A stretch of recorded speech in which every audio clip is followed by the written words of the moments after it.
Box office దగ్గర rough ఆడిస్తున్న Dhurandhar సినిమాలోని hero character original గా ఉంది అనే విషయం ఎంతమందికి తెలుసు? ఆదిత్య ధర్ దర్శకత్వంలో వచ్చిన దురంధర్ 1000 కోట్ల వైపు పరుగులు పెడుతోంది. ఒక నిజమైన హీరో కథను మళ్లీ చర్చల్లోకి తెచ్చింది.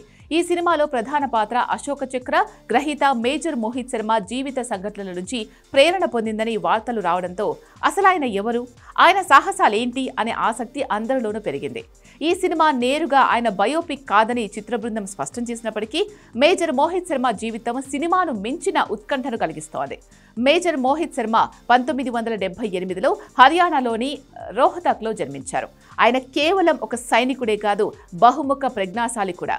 చిన్నప్పటి నుంచి చదువులో రాణించడమే కాకుండా మంచి స్విమ్మర్, బాక్సింగ్ ఛాంపియన్, గుర్రపు స్వారీలో నిపుణుడు. ఆయన గిటార్, మౌత్ ఆర్గాన్, కీబోర్డ్ వంటి సంగీత వాయిద్యాలను అద్భుతంగా వాయించేవారు. సైన్యంలో చేరాలి అనే సంకల్పంతో ఇంజనీరింగ్ చదువును మధ్యలోనే వదిలేసి నేషనల్ డిఫెన్స్ అకాడమీలో చేరారు. ఆ తర్వాత ఇండియన్ మిలిటరీ అకాడమీ నుంచి ఉత్తీర్ణుడై 1999లో సైన్యంలో అధికారిగా నియమితులయ్యారు.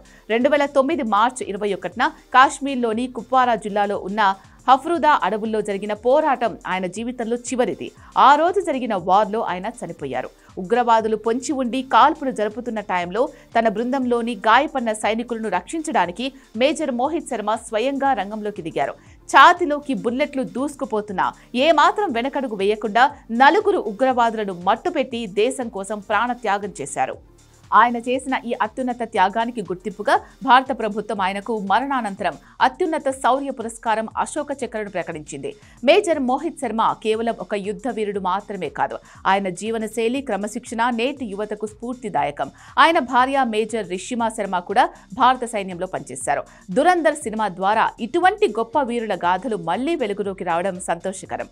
నేటికి కాశ్మీర్ లోయలో ఆయన పేరు వింటే ఉగ్రవాదులు వణికిపోతారని, ఆయన సాహసాలు భారత సైనిక చరిత్రలో సువర్ణ అక్షరాలతో లిఖించబడి ఉంటాయని రక్షణ రంగ నిపుణులు చెబుతూ ఉంటారు. పాకిస్తాన్ వెళ్లి అక్కడ కొన్నాళ్లు వాళ్లతో పాటు ఉండి టెర్రరిస్టులను మట్టుపెట్టిన చరిత్ర ఈయన సొంతం.